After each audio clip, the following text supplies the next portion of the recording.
Everyone, मुझे उम्मीद है कि आप सभी अच्छे हैं और आज मैं फिर से आ गई हूं लेकर के basic concepts of chemistry class 11th के बच्चों के लिए a special numericals video. Yes, तो मैं हूं Roshni from Learner Hub, the free learning platform जहां पर आप फिजिक्स, केमिस्ट्री, मैथ्स, बायोलॉजी सब कुछ पढ़ सकते हो absolutely for free at learnerhub.com। तो बच्चे पूछे जा रहे थे कि मैम आप सिर्फ थ्योरी पढ़ाओगे, कॉन्सेप्ट्स पढ़ाओगे, न्यूमेरिकल्स करा दो, न्यूमेरिकल्स करा दो। तो मैंने कहा न्यूमेरिकल्स भी कराएंगे।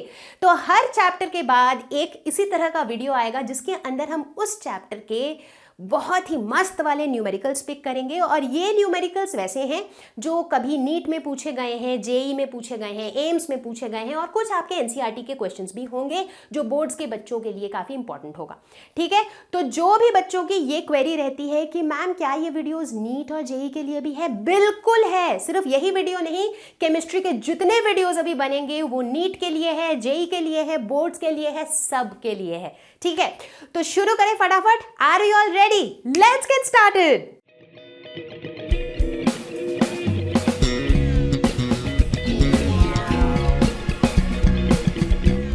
तो देखते हैं क्वेश्चन नंबर 1 और ये पूछा गया था नीट 2016 में। तो क्वेश्चन कहता है suppose the elements x and y combine to form two compounds XY2 and X3Y2 when 0.1 mole of XY2 weighs 10 grams and 0.05 moles of X3Y2 weighs 9 grams, the atomic weights of X and Y are। तो हमेशा question को पढ़ते ही हमें ये देखना है कि इसमें क्या दिया हुआ है और इसमें कौन सा वाला कॉन्सेप्ट लगेगा। ठीक है, अब क्वेश्चन को देखते ही घबराना नहीं है। तो यहाँ पर क्या है, यहाँ पर मेरे पास दो कंपाउंड्स हैं XY2 और X3Y2।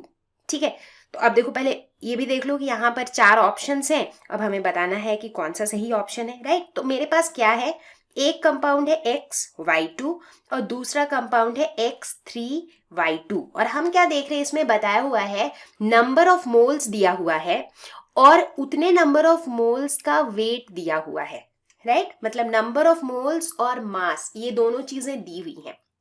ठीक है, तो यानी कि यहां पर क्या लगेगा, हमारा नंबर ऑफ मोल्स वाला कॉन्सेप्ट लगेगा। करेक्ट, हमने देखा था अपने पिछले वीडियो में कि किस तरह से हम नंबर ऑफ मोल्स कैलकुलेट करते हैं। तो यहां पर हम कंपाउंड्स के साथ डील कर रहे हैं। तो कंपाउंड्स के लिए नंबर ऑफ मोल्स क्या हो जाता है, mass given divided by gram molecular mass. Gram molecular mass क्या होता है, मोलर मास, है कि नहीं। तो मतलब अगर इस फॉर्मूले को देखो तो नंबर ऑफ मोल्स मेरा दिया हुआ है, मास गिवन जिसे हम कहते थे कि मतलब कितने मास का इतना नंबर ऑफ मोल्स है, वो भी हमारा दिया हुआ है। तो ये दिया हुआ है, ये दिया हुआ है, और ये मोलर मास जो है ये दिया हुआ नहीं है। बट देखो क्वेश्चन पूछ क्या रहा है, आपसे एटॉमिक वेट्स पूछ रहा है। Atomic weight is the same thing as atomic mass. पुराने जमाने में एटॉमिक मास को एटॉमिक वेट भी कहते थे। ठीक है ना।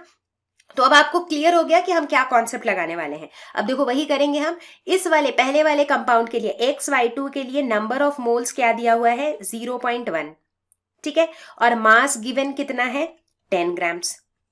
और X3Y2 के लिए नंबर ऑफ मोल्स कितना है, 0.05 और मास गिवन कितना है, 9 ग्राम्स।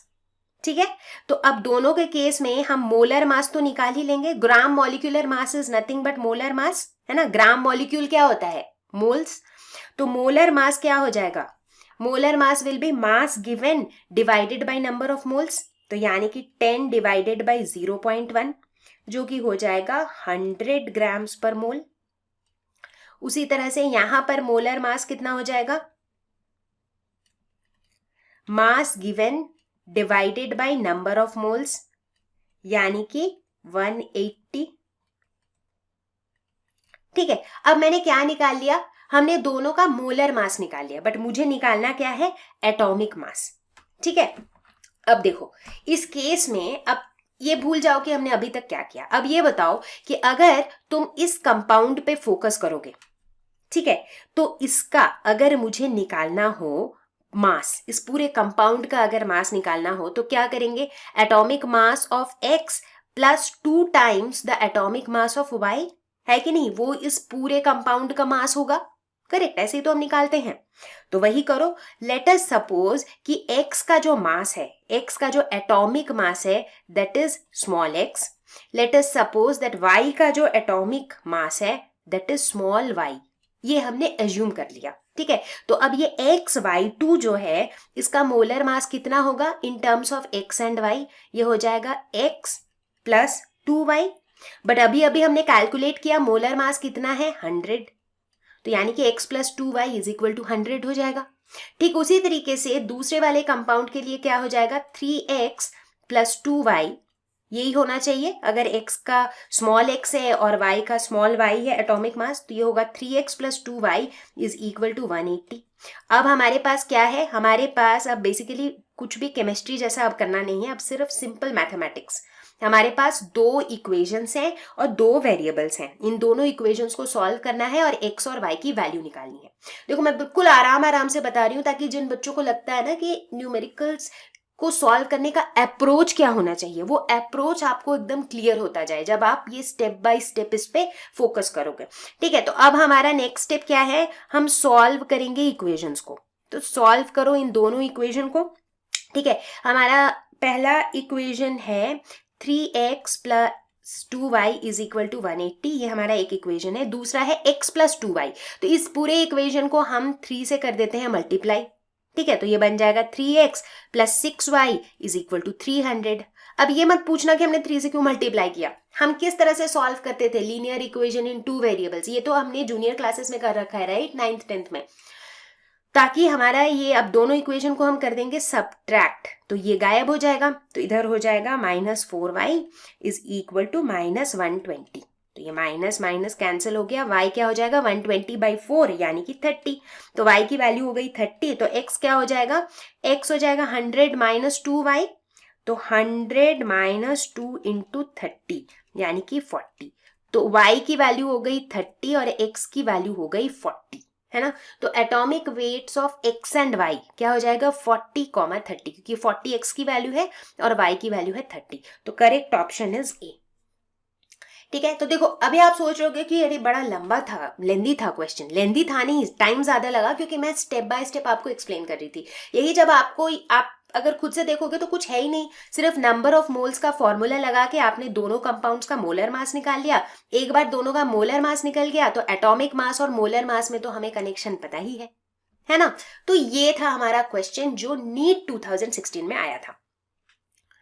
आगे बढ़ते हैं, देखते हैं एक जेई मेंस का क्वेश्चन, ये पूछा गया था 2014 में। ये क्वेश्चन कहता है कि dissolving 120 grams of a compound of molecular weight 60 in 1000 grams of water gave a solution of density 1.12 grams per milliliter. The molarity of the solution is, ठीक है। जब कभी भी ऐसे क्वेश्चंस होते हैं ना, एक तो क्वेश्चन पढ़ के समझ ही नहीं आता है कि यार इसमें क्या क्या दिया हुआ है और क्या क्या हमें फाइंड आउट करना है। तो कंफ्यूज होने की बजाय क्या करो, डायरेक्टली देखो कि क्या निकालना है। मोलैरिटी निकालनी है, फटाफट से रिकैप करो। मोलैरिटी हम कैसे निकालते थे, number of moles of solute divided by volume of the solution in litres, यही हमारी मोलैरिटी की डेफिनेशन थी, है कि नहीं। ठीक है, अब इन दोनों चीजों को हमें फाइंड आउट करना है ना। तो चलो सबसे पहले हम क्या फाइंड आउट करें, एक काम करते हैं, पहले हम बात करते हैं सॉल्यूशन की, ठीक है। तो अगर हम बात करें, मुझे चाहिए क्या सॉल्यूशन का, हमें सॉल्यूशन का वॉल्यूम चाहिए, ठीक है ना। अब यहाँ दिया हुआ क्या है, सॉल्यूशन में क्या दिया हुआ है, ये बता रहा है कि सॉल्यूशन ऑफ डेंसिटी 1.12 ग्राम पर मिलीलीटर, यानी कि सॉल्यूशन का मुझे दिया हुआ है डेंसिटी विच इज 1.12 ग्राम पर मिलीलीटर, ठीक है। बट मुझे क्या चाहिए, मुझे चाहिए वॉल्यूम, ठीक है। अब डेंसिटी वॉल्यूम इनका कोई रिलेशनशिप याद आता है क्या, डेंसिटी क्या होता है, डेंसिटी होता है मास पर यूनिट वॉल्यूम। तो सॉल्यूशन का डेंसिटी दिया हुआ है, वॉल्यूम मुझे निकालना है। क्या सॉल्यूशन का मास मैं पता कर सकती हूँ, सॉल्यूशन का मास क्या होगा, अगर सोचोगे तो mass of solution will be equal to mass of solution will be equal to mass of solute plus mass of solvent, क्योंकि सॉल्यूशन क्या चीज से बनता है, सॉल्यूट और सॉल्वेंट को मिक्स करके ही तो बनता है कि नहीं। देखो एकदम छोटी छोटी बेसिक चीजें हैं। तो सॉल्यूट का मास कितना है, सॉल्यूट यहाँ पे क्या है, ये वाला कंपाउंड है ना। तो कंपाउंड का कितना मास मैंने मिलाया है 120 ग्राम्स, और सॉल्वेंट यानी कि वाटर का कितना मास मिलाया है 1000 ग्राम्स। तो यानी कि 1120 ग्राम्स, ये है मेरा मास ऑफ द सॉल्यूशन। तो देखो अब हो गया ना आसान, अब वॉल्यूम आराम से निकल जाएगा। तो वॉल्यूम ऑफ द सॉल्यूशन क्या हो जाएगा, मास बाय डेंसिटी, यानी कि 1120 डिवाइडेड बाय 1.12। तो ये क्या हो जाएगा 1000, क्योंकि इसको आप हटाओगे तो ऊपर 2 जीरो और आ जाएंगे, तो इसको कैंसिल करोगे तो ये आ जाएगा 1000। बट ये 1000 किस यूनिट पे आएगा, मिलीलीटर पे, क्योंकि डेंसिटी पर मिलीलीटर में था। लेकिन मोलैरिटी का जो हम डेफिनेशन बताते हैं उसमें हमें वॉल्यूम कौन से यूनिट में चाहिए होता है, लीटर्स में। तो मिलीलीटर को यहीं पे हाथों हाथ लीटर में चेंज कर लेते हैं, तो ये हो जाएगा 1 लीटर। तो वॉल्यूम ऑफ द सॉल्यूशन तो भाई हमने निकाल लिया। अब दूसरी चीज हमें क्या चाहिए, number of moles of solute. तो यानी कि अब हम अपना फोकस करते हैं सॉल्यूट पर। अब सॉल्यूट का क्या दिया हुआ है इस क्वेश्चन में, सॉल्यूट का हमें दिया हुआ है मास, जितना हमने यूज किया है विच इज 120 ग्राम्स, और सॉल्यूट का हमें दिया हुआ है मॉलिक्यूलर वेट। ठीक है, अब नंबर ऑफ मोल्स हम किसी भी कंपाउंड का कैसे निकालते हैं, सॉल्यूट का मुझे निकालना क्या है, नंबर ऑफ मोल्स, है ना। पिछले क्वेश्चन में भी हमने यूज किया था नंबर ऑफ मोल्स वाला कॉन्सेप्ट। तो नंबर ऑफ मोल्स क्या होता है, मास गिवन, यानी कि कितने मास के साथ हम अभी डील कर रहे हैं इस प्रॉब्लम में। So that mass given is 120 grams divided by इसका मॉलिक्यूलर मास, है कि नहीं। तो जो कि दिया हुआ है 60, तो डिवाइडेड बाय 60, तो ये कितना हो जाएगा, ये हो जाएगा 2। तो नंबर ऑफ मोल्स हो जाएगा 2। तो अब मोलैरिटी कितनी हो जाएगी, number of moles of solute divided by volume of the solution in litres. तो यानी कि ये हो जाएगा 2m। मोलैरिटी का यूनिट कैपिटल M होता है, so 2m will be the answer which is option B.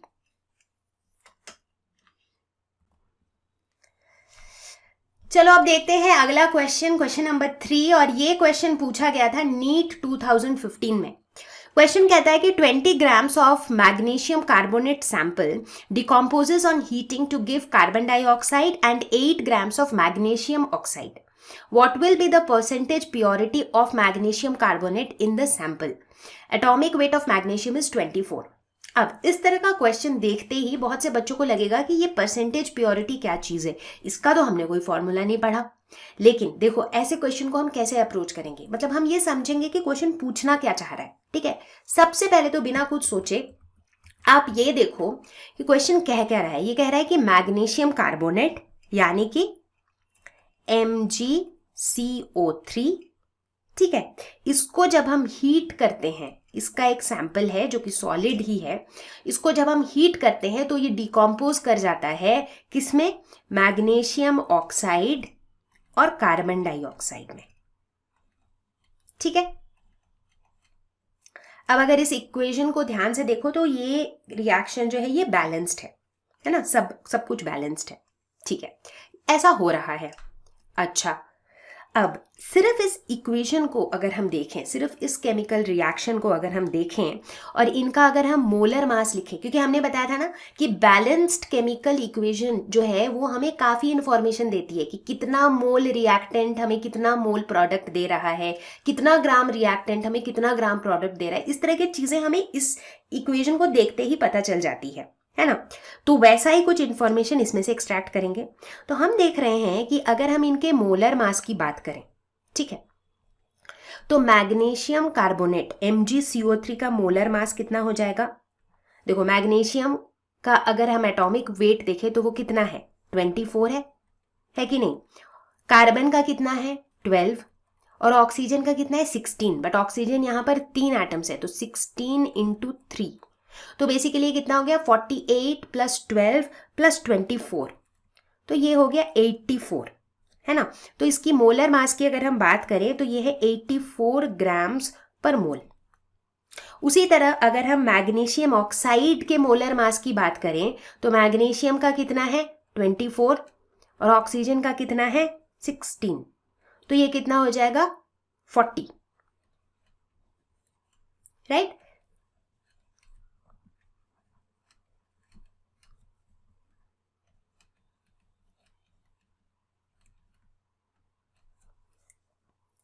ठीक है, तो इसका मतलब इस बैलेंस्ड केमिकल इक्वेशन को देखते हुए हम कह सकते हैं कि 40 grams of magnesium oxide is obtained from 84 grams of magnesium carbonate. इतना इंफॉर्मेशन तो हम बोल ही सकते हैं कि भाई ऐसा है, ठीक है ना। तो चलो इसको लिख लेते हैं।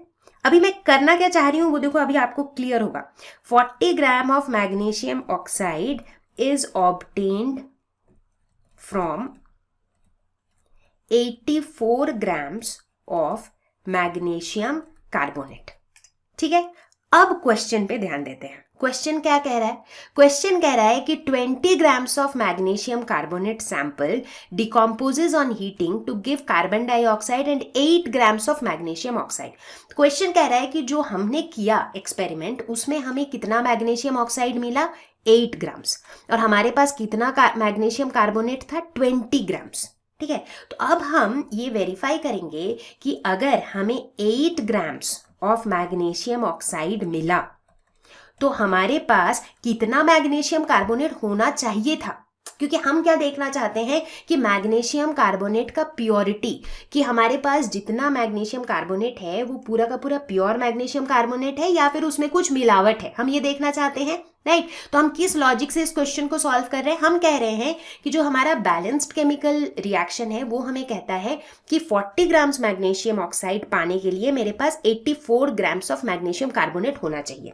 तो फिर 8 ग्राम्स मैग्नीशियम ऑक्साइड पाने के लिए हमारे पास कितना मैग्नीशियम कार्बोनेट होना चाहिए? 84/40 इंटू 8, इतना ग्राम्स ऑफ मैग्नीशियम कार्बोनेट होना चाहिए। ये तो सिंपल मैथ्स का यूनिटरी मेथड है। तो 8 5 जा 40, इसे कैलकुलेट करेंगे तो ये आएगा 16.8 ग्राम्स ऑफ मैग्नीशियम कार्बोनेट। अब देखो, अब आएगा मजा। अब हमें क्या पता चला कि भाई 8 ग्राम मैग्नीशियम ऑक्साइड पाने के लिए 16.8 ग्राम्स ऑफ मैग्नीशियम कार्बोनेट ही काफी है, लेकिन हमारे पास कितना था? 20 ग्राम्स। तो ये जो दोनों का डिफरेंस है, ये डिफरेंस क्या था? इसका मतलब 20 और 16.8 का जो डिफरेंस था वो क्या था? वो कुछ इम्प्योरिटी था, राइट। क्योंकि 8 ग्राम मैग्नीशियम ऑक्साइड पाने के लिए 16.8 ग्राम्स मैग्नीशियम कार्बोनेट ही काफी था, बट लेकिन यहां पर मेरे पास 20 ग्राम्स था, यानी कि ये पूरा 20 ग्राम्स मैग्नीशियम कार्बोनेट प्योर नहीं था। तो मुझे क्या निकालना है? मुझे निकालना है परसेंटेज प्योरिटी, प्योरिटी का परसेंटेज निकालना है। तो हमारा ये प्योर इसमें से कितना है? 20 ग्राम्स ऑफ सैंपल में से कितना प्योर मैग्नीशियम कार्बोनेट है? 16.8। तो 16.8 डिवाइडेड बाई 20, क्योंकि टोटल 20 है उसमें से 16.8 प्योर है, मल्टीप्लाइड बाई 100, क्योंकि हमें परसेंटेज चाहिए। तो ये आपका आ जाएगा लगभग 84%। तो 84% हमारा करेक्ट आंसर हो जाएगा, ऑप्शन बी। अब देखो यहां पर मैं एक चीज और बताती हूं कि अगर यहीं पे क्वेश्चन में लिखा रहता कि what is the percentage impurity, मतलब इम्प्योरिटी का कितना परसेंटेज है सैंपल में, तब आप क्या करते? तो क्या फर्क होता? परसेंटेज इम्प्योरिटी जब हम कहते तो ऊपर हम ग्राम्स में इम्प्योरिटी लिखते कि कितना ग्राम इम्प्योरिटी है। तो कितना ग्राम इम्प्योरिटी है हमारे पास? 20 minus 16.8 divided by 20 into 100। Clear हो गया? तो मतलब परसेंटेज प्योरिटी मतलब कितना प्योरिटी है डिवाइडेड बाय टोटल कितना है इंटू 100। तो प्योरिटी कितना है? प्योर मैग्नीशियम कार्बोनेट कितना है? 16.8, और टोटल कितना है? 20 मल्टीप्लाइड बाय 100। देखो मैं बार बार करके समझा रही हूँ क्योंकि ये जो क्वेश्चंस है ना, they are not direct formula based questions, क्योंकि जनरली कॉम्पिटिटिव एग्जाम में आपको डायरेक्ट फार्मूला बेस्ड क्वेश्चंस नहीं पूछे जाते हैं। But at the same time आप देखो, छोटा सा क्वेश्चन था, बहुत लेंदी नहीं था, टाइम नहीं लगा, कैलकुलेशन सिंपल था, बट क्या मुश्किल था? सोच पाना मुश्किल था कि करना कैसे है, right? And that is what you will understand by solving more and more of such questions. ठीक है, चलो ये क्लियर हो गया। आगे बढ़ते हैं और अब फिर से देखेंगे एक जेई मेंस का क्वेश्चन जो पूछा गया था 2017 में। अब ये क्वेश्चन कह रहा है कि 1 gram of a carbonate M2CO3 on treatment with access HCl produces 0.01186 mole of carbon dioxide. The molar mass of M2CO3 in gram per mole is 118.6, 11.86, 1186 या फिर 84.3। ठीक है, तो क्या करेंगे इस तरह के क्वेश्चन में? सबसे पहले हम रिएक्शन को लिखेंगे। ठीक है, रिएक्शन क्या है कि M2CO3 ये जो कार्बोनेट है इसको किसके साथ ट्रीट कराया गया? HCl के साथ, और हमें मिला क्या? Carbon dioxide. सिर्फ कार्बन डाइऑक्साइड तो मिलेगा नहीं, अगर ये दोनों रिएक्ट करेगा तो हमें क्या मिलेगा? MCl मिलेगा, साथ में वाटर और कार्बन डाइऑक्साइड। ठीक है, अब इस रिएक्शन से कुछ भी इंफॉर्मेशन एक्सट्रैक्ट करने के लिए हमें पहले इस रिएक्शन को बैलेंस करना होगा। अब रिएक्शन बैलेंस कैसे करते हैं ये तो सबको पता ही है, 10th में आप पढ़ चुके हो। तो इसको मैंने, अब देखो ये मेरा जो रिएक्शन है ये बैलेंस हो गया है। ठीक है, मुझे निकालना क्या है, to find molar mass of M2CO3। ठीक है, मोलर मास कैसे निकाल सकते हैं, अभी जैसे अगर आप देखोगे मोलर मास हम क्या चीज से लिंक कर सकते हैं, मोलर मास को हम नंबर ऑफ मोल्स से लिंक कर सकते हैं, राइट। M2CO3 क्या है, एक कंपाउंड है, राइट। और हमने क्या पढ़ा है, for a compound number of moles is equal to mass given, या फिर गिवन मास जो भी कह लो, डिवाइडेड बाय मोलर मास। ठीक है, मोलर मास हमें इस क्वेश्चन में निकालना है, तो मोलर मास हमको पूछा गया है क्वेश्चन में। ठीक है, तो ऑब्वियसली ये दिया हुआ नहीं है। गिवन मास दिया हुआ है क्या, ये कंपाउंड है मेरा M2CO3, इसका गिवन मास है 1 ग्राम, तो मतलब गिवन मास जो है ये 1 ग्राम दिया हुआ है। ठीक है, तो अगर मैं number of moles of the compound को कैलकुलेट कर लेती हूं, इसे अगर मैं कैलकुलेट कर लूं तो मैं आराम से मोलर मास निकाल सकती हूं इसी फॉर्मूला से, है कि नहीं। तो अभी मेरा टारगेट क्या रहेगा, तो अभी मेरा टारगेट है to calculate the number of moles of M2CO3। तो मेरा जो है अभी स्टेप 1, मैं एकदम एक एक स्टेप बता रही हूं आपको, तो मेरा स्टेप 1 क्या है, to calculate number of moles of किसका नंबर ऑफ मोल्स निकालना है, इस कंपाउंड का, यानी कि M2CO3। M2CO3 के कितने नंबर ऑफ मोल्स जो है वो यहां पर रिएक्ट किए, ये मुझे सबसे पहले कैलकुलेट करना है। ठीक है, कैसे कैलकुलेट करेंगे, इस रिएक्शन के हेल्प से, क्योंकि ये एक बैलेंस्ड रिएक्शन है। तो रिएक्शन को देखते हुए हम ये कह सकते हैं कि 1 mole of M2CO3 reacted with 2 moles of HCl to give 2 moles of MCl plus 1 mole of water plus 1 mole of carbon dioxide। ये इंफॉर्मेशन मुझे ये रिएक्शन दे रहा है कि नहीं, इतना तो इंफॉर्मेशन मुझे यहां से मिल रहा है ना। तो इससे हमें क्या पता चला, इससे हमें ये पता चल रहा है कि 1 मोल कार्बोनेट जो है ये मुझे कितना कार्बन डाइऑक्साइड दे रहा है, 1 मोल कार्बन डाइऑक्साइड दे रहा है। ठीक है, अब फिर से क्वेश्चन पे जाते हैं। क्वेश्चन क्या कह रहा है कि कितना मोल कार्बन डाइऑक्साइड प्रोड्यूस हुआ है, 0.01186 मोल्स ऑफ कार्बन डाइऑक्साइड। ठीक है, तो हम क्या देख रहे हैं यहां से कि 1 मोल कार्बन डाइऑक्साइड कितना मोल M2CO3 दे रहा है, 1 मोल M2CO3 दे रहा है ना। 1 मोल कार्बन डाइऑक्साइड प्रोड्यूस कर रहा है 1 मोल M2CO3। ठीक है, तो फिर 0.01186 moles of carbon dioxide produce करने के लिए मुझे कितने मोल्स ऑफ M2CO3 चाहिए, 0.01186 मोल्स ऑफ M2CO3 चाहिए, है कि नहीं। सिंपल सी चीज है, 1 मोल कार्बन डाइऑक्साइड के लिए 1 मोल कंपाउंड चाहिए, तो 0.01186 मोल्स के लिए 0.1186 मोल्स ऑफ कंपाउंड चाहिए, है ना। तो यानी कि देखो कितनी आसानी से, कोई कैलकुलेशन नहीं, कुछ नहीं, सिर्फ इस रिएक्शन के इंफॉर्मेशन से हमने निकाल लिया number of moles of M2CO3 जो रिएक्ट किया था। ठीक है, तो मुझे नंबर ऑफ मोल्स मिल गया, वो है 0.01186। अब मैं क्या करूंगी, अब तो कुछ खास बचा ही नहीं है, अब तो मैं सीधा सीधा इस फॉर्मूला का यूज करूंगी। ठीक है, ये फॉर्मूला क्या कह रहा था, number of moles is equal to given mass by molar mass.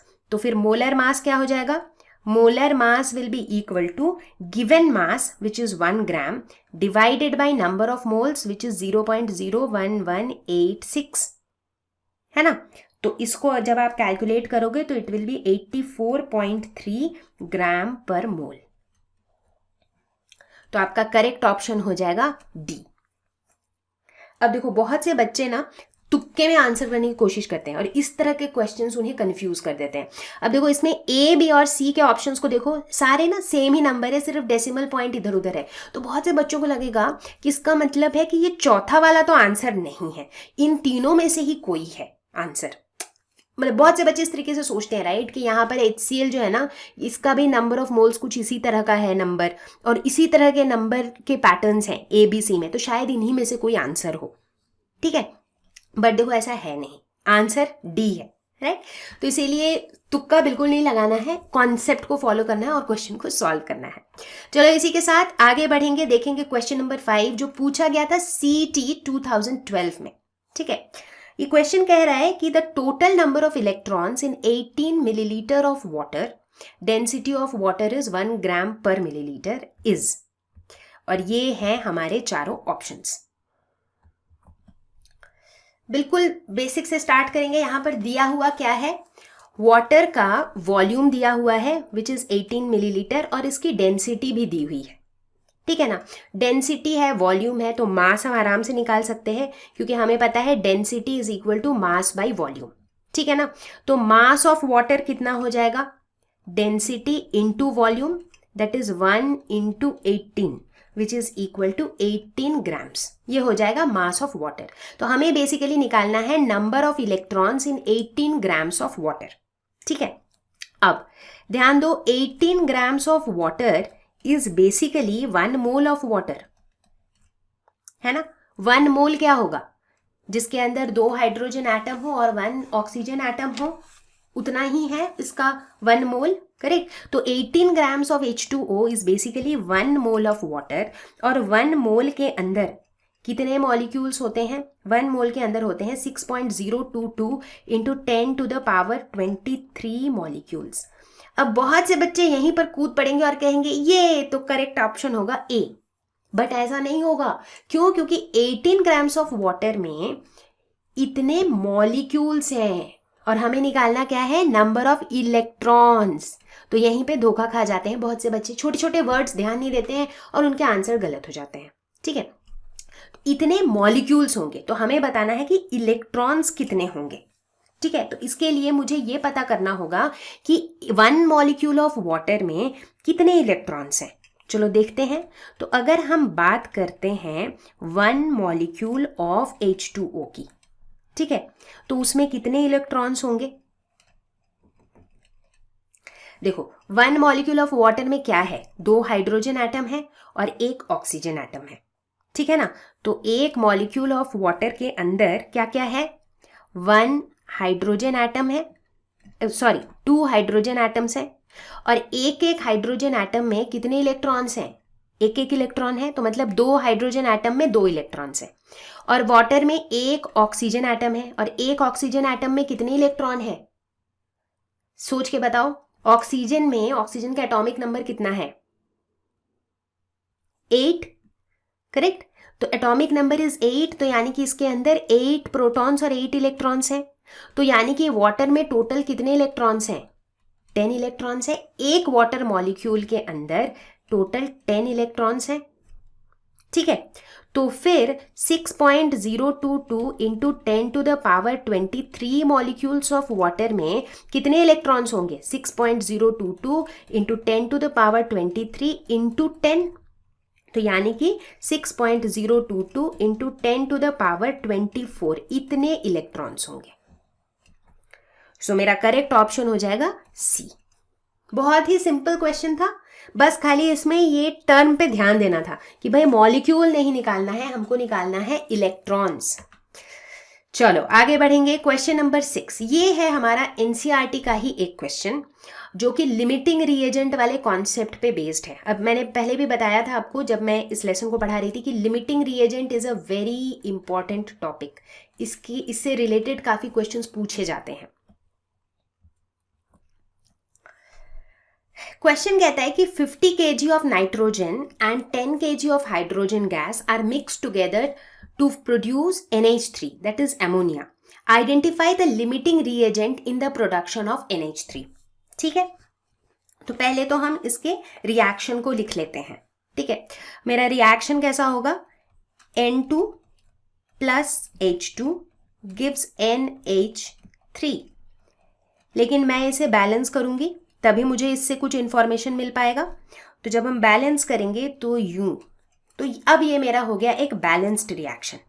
ठीक है, अब इस बैलेंस्ड रिएक्शन से मुझे क्या इंफॉर्मेशन मिल रहा है? मुझे ये इंफॉर्मेशन मिल रहा है कि 1 मोल ऑफ नाइट्रोजन, ठीक है, needs 3 moles of hydrogen to produce 2 moles of NH3। ठीक है, बट अब क्वेश्चन को ध्यान देना, क्वेश्चन में ये सब कुछ मास के टर्म्स में बात किया हुआ है, इतना केजी, इतना केजी, 50 केजी, 10 केजी, तो मुझे भी मास के टर्म्स में बात करना होगा, है ना। तो हम देख रहे हैं, इसी इक्वेशन को ध्यान में रखते हुए हम देख रहे हैं कि ये नाइट्रोजन का मास कितना हो जाएगा टोटल। नाइट्रोजन एटम का मास होता है 14, यहाँ पे 2 एटम्स हैं तो ये हो जाएगा 28 ग्राम्स, करेक्ट। तो हम देख रहे हैं कि 28 ग्राम्स नाइट्रोजन जो है, इसे कितना हाइड्रोजन चाहिए कंबाइन करने के लिए? इसे चाहिए 3 मॉलिक्यूल्स ऑफ हाइड्रोजन। H2 का कितना हो जाएगा मास? 2 इंटू 3, क्योंकि 3 मॉलिक्यूल चाहिए हमें हाइड्रोजन के, तो यानी कि 6 grams. So 28 grams of nitrogen needs 6 grams of hydrogen to produce ammonia. ये इंफॉर्मेशन हमें इस इक्वेशन से मिल रहा है। अब क्वेश्चन में दिया गया है 50 kg ऑफ नाइट्रोजन, तो 50 kg of nitrogen is basically कितना grams? 50 into 10 to the power 3 grams. तो इतना नाइट्रोजन को कितना हाइड्रोजन चाहिए होगा? 6/28 into 50 into 10 to the power 3 grams of hydrogen, इतना चाहिए होगा। इसे जब हम कैलकुलेट करेंगे तो it comes out to be 10.71 kg। इसको वापस मान लो kg में कर दिया, इतना kg हाइड्रोजन। तो यानी कि हम क्या देख रहे हैं कि 50 kg नाइट्रोजन को चाहिए होगा कितना? 10.71 kg ऑफ हाइड्रोजन। बट हमारे पास कितना हाइड्रोजन है? 10 kg। So what we have, यहां पर मेरे पास कितना है हाइड्रोजन? मेरे पास है 10 kg। तो 10 kg जो है मुझे जितना चाहिए उससे कम है, करेक्ट। तो इससे मुझे पता चल रहा है कि हाइड्रोजन जो है वो मेरा लिमिटिंग रिएजेंट है, क्योंकि मुझे जितना हाइड्रोजन चाहिए उससे कम हाइड्रोजन है मेरे पास, तो हाइड्रोजन मेरा लिमिटिंग रिएजेंट है, करेक्ट। वही तो कॉन्सेप्ट होता है ना, कि वो वाला रिएक्टेंट जो हमारे पास जितना मुझे डिजायर्ड है उससे कम है, क्योंकि वो कम है तो मेरा रिएक्शन उसके कम होने की वजह से पहले ही स्टॉप हो जाएगा। ठीक है, अब कुछ बच्चे कहेंगे कि मैम पता नहीं, मुझे ऐसा लग रहा है कि ठीक है, ऐसे तो आपने प्रूव कर दिया कि हाइड्रोजन जितना चाहिए उससे कम है, बट अगर हम इसे अदर वे राउंड करना चाहें कि हाइड्रोजन 10 kg हाइड्रोजन को कितना नाइट्रोजन चाहिए, तो उस केस में जो नाइट्रोजन की वैल्यू है वो फिर 50 kg से कम आनी चाहिए, अगर नाइट्रोजन लिमिटिंग रिएजेंट नहीं है। समझ आया क्या? नहीं समझ आया? चलो करके देखते हैं। तो अब हम इसी चीज को अदर वे राउंड करेंगे। ठीक है, कैसे करेंगे अदर वे राउंड? पहले ही बता दूं, ये दोनों तरीके आपको एग्जाम में करने की जरूरत नहीं है। एग्जाम में आप कोई एक ही चीज करके आंसर निकाल लोगे, ठीक है ना, बट मैं आपको समझाने के लिए इसको अदर वे राउंड करके भी दिखा रही हूं। ठीक है, अब देखो इसी इक्वेशन को अगर हम देखें ध्यान से, तो इस इक्वेशन से जिस तरह से हमें पता चल रहा है कि 28 grams of nitrogen requires 6 gram of hydrogen. ठीक है, ठीक उसी तरीके से हम ये भी कह सकते हैं इसको अदर वे राउंड कि 6 grams of hydrogen requires 28 grams of nitrogen. ठीक है, तो फिर 1 gram of hydrogen will require 28/6 grams of nitrogen. तो फिर 10 kg यानी कि 10 into 10 to the power 3 grams of hydrogen will require 28/6 into 10 into 10 to the power 3 grams of nitrogen. और जब आप इसे कैलकुलेट करोगे this will come out to be 46.67 kg of nitrogen. तो यानी कि 10 kg of hydrogen requires 46.67 kg of nitrogen. अब देखते हैं व्हाट वी हैव, हमारे पास कितना नाइट्रोजन है। अगर देखें हम तो नाइट्रोजन हमारे पास है 50 kg, यानी कि हमें चाहिए 46.67 kg, बट हमारे पास उससे ज्यादा है।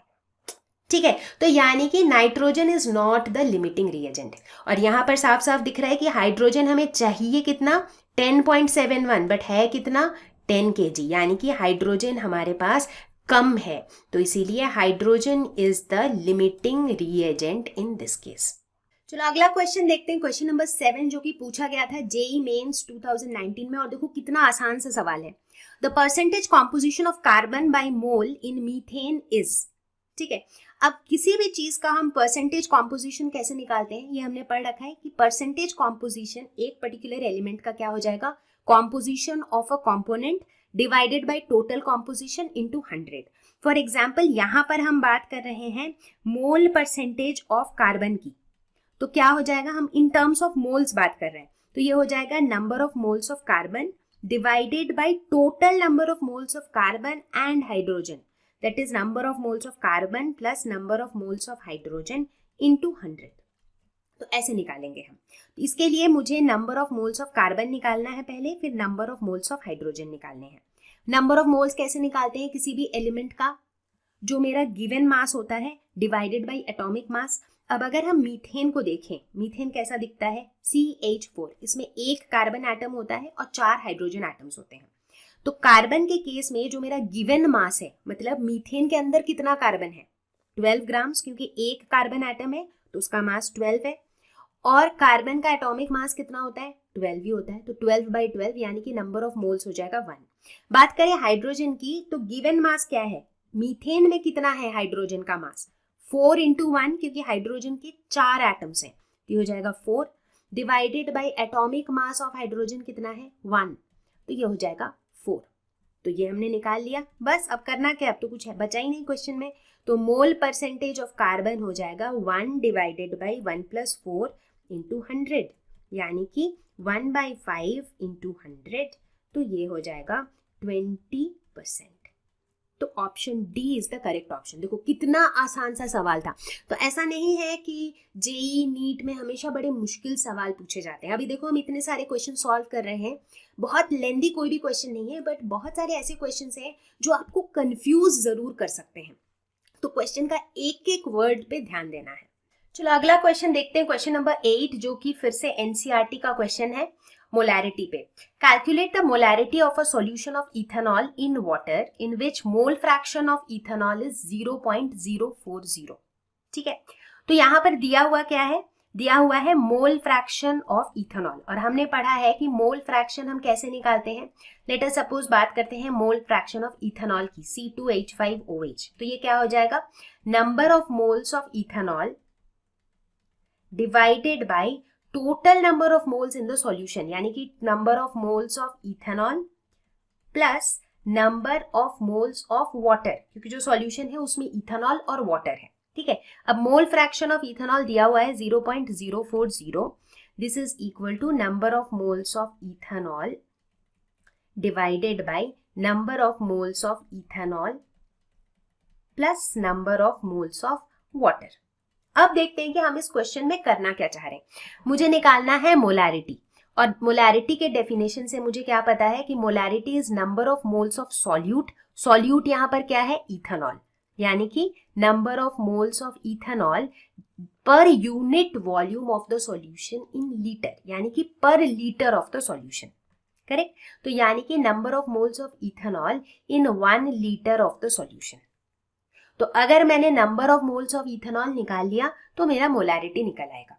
ठीक है, अब number of moles of ethanol निकालने के लिए इस पर्टिकुलर इक्वेशन में अगर मैं number of moles of water निकाल लेती हूँ तो मेरा काम हो गया, है ना। तो अभी मुझे सबसे पहले क्या निकालना होगा, मुझे निकालना होगा number of moles of water in 1 litre.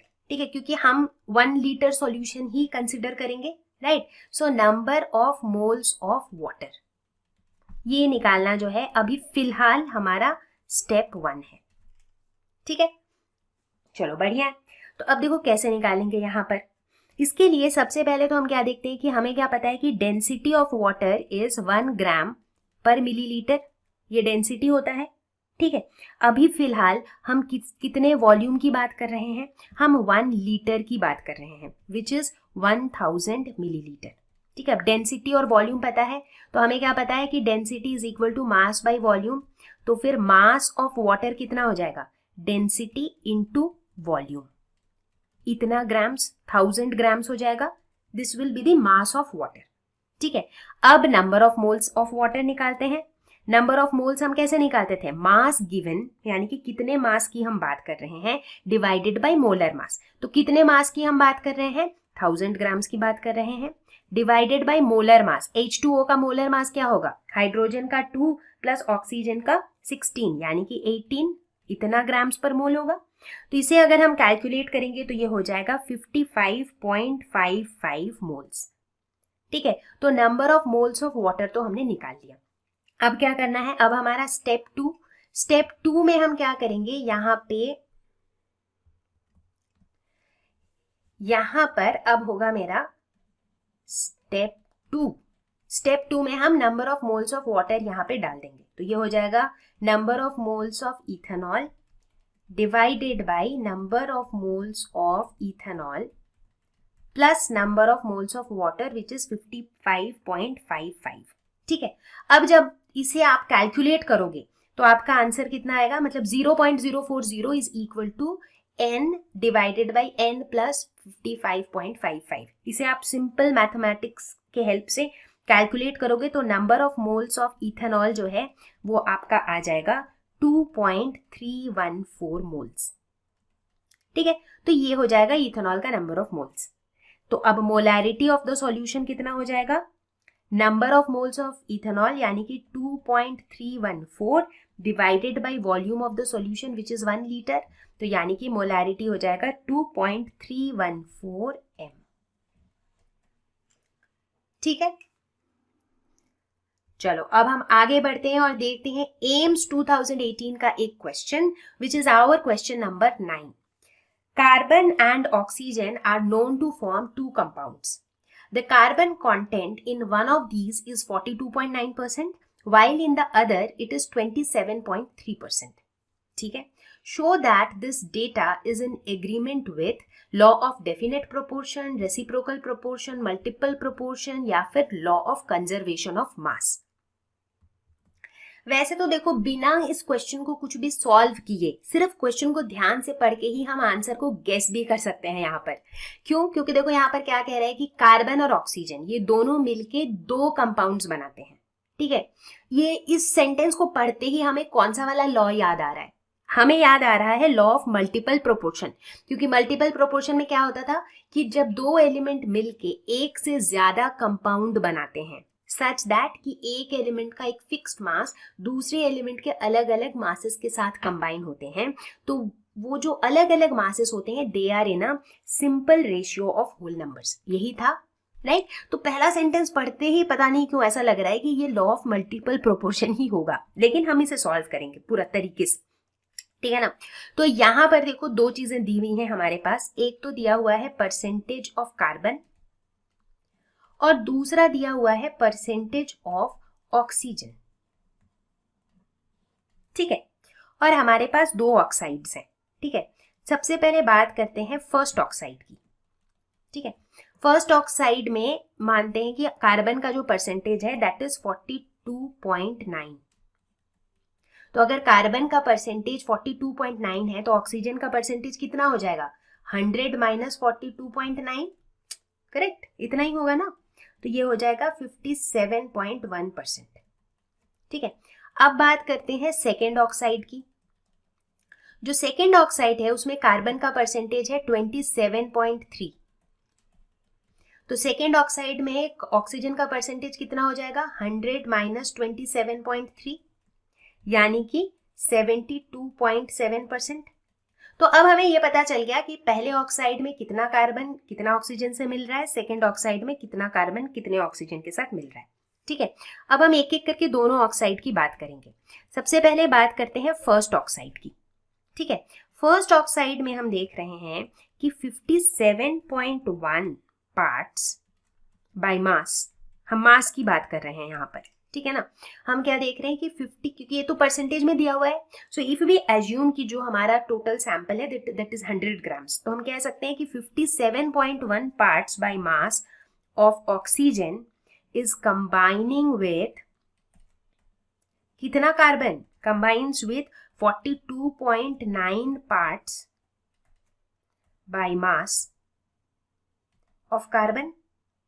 अब आपको लगेगा इतना लंबा सा सेंटेंस है, बट चीज वही है, सिंपल सी बात है कि 50, अगर मेरे पास टोटल 100 है, टोटल ग्राम्स 100 है, तो 57.1 पार्ट्स ऑफ ऑक्सीजन कितने पार्ट्स ऑफ कार्बन से कंबाइन कर रहा है, 42.9 पार्ट्स ऑफ कार्बन से कंबाइन कर रहा है।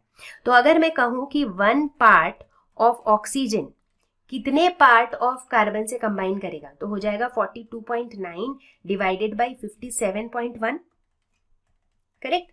सो विच इज इक्वल टू 0.751, यानी कि 1 part of oxygen will combine with 0.751 parts by mass of carbon. ठीक है, ठीक इसी तरीके से हम ये सिमिलर चीज निकालते हैं सेकेंड वाले ऑक्साइड के लिए।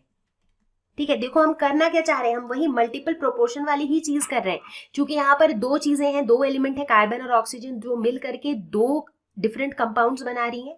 हम देख रहे हैं कि अगर इन दोनों में से किसी एक का हम एक फिक्स्ड मास ले लें, जो कि हमने ऑक्सीजन का लिया है, हम कह रहे हैं 1 पार्ट ऑफ ऑक्सीजन जो है वो इतने पार्ट ऑफ कार्बन से कंबाइन हो रहा है पहले कंपाउंड में। अब हम देखेंगे दूसरे कंपाउंड में 1 पार्ट ऑफ ऑक्सीजन कितने पार्ट ऑफ कार्बन के साथ कंबाइन हो रहा है, यही हमारा एम है। तो दूसरे वाले ऑक्साइड में हम क्या देख रहे हैं कि 72.7 parts by mass of oxygen is combining with 27.3 parts by mass of carbon. तो फिर 1 part by mass of oxygen will combine with 27.3 divided by 72.7, यानी कि 0.376 parts by mass of carbon. ठीक है, तो अब हम क्या देख रहे हैं, अगर हम दोनों को कंपेयर करें, हम देख रहे हैं कि कार्बन और ऑक्सीजन मिला के दो डिफरेंट कंपाउंड्स बना रहे हैं, और ऑक्सीजन का एक फिक्स्ड मास जो है कार्बन के ये दोनों मासेस के साथ कंबाइन कर रहा है। तो लॉ ऑफ मल्टीपल प्रोपोर्शन के हिसाब से कार्बन का जो ये दोनों मासेस हैं, they should be in a simple ratio of small whole numbers.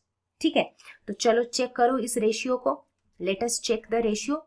So the ratio here is 0.751 divided by 0.376, and we see that this is approximately equal to 2:1, which is a ratio of small whole numbers. यानी कि this satisfies the law of multiple proportion. ठीक है, तो कई बार इस तरह के जो मल्टीपल चॉइस क्वेश्चंस होते हैं ना, उनको आप पूरा सॉल्व किए बिना भी आप गेस कर सकते हो कि what will be the answer. ठीक है, बट अभी मैंने पूरा डिटेल में सॉल्व किया so that you are very much clear with the concept that is being used behind the question. तो बच्चा पार्टी, मुझे उम्मीद है कि आपको वीडियो पसंद आया होगा। हर एक क्वेश्चन को मैंने बिल्कुल इन डेप्थ समझाया है ताकि आपका थोड़ा कॉन्फिडेंस बढ़ जाए और क्वेश्चन सॉल्व करने के लिए। तो आपने देखा होगा, चाहे जेई हो, चाहे नीट हो, चाहे एम्स हो, चाहे कोई भी एंट्रेंस एग्जाम हो, जो क्वेश्चंस होते हैं बहुत मुश्किल नहीं होते हैं, बट यस उसमें थोड़े कॉन्सेप्ट्स इंपॉर्टेंट होते हैं। इसीलिए बहुत ज़रूरी है कि आप मेरे जो थ्योरी वाले वीडियोस हैं, जो कॉन्सेप्ट वाले वीडियोस हैं, उनको आप ज़रूर देखो, कुछ भी मिस मत करो।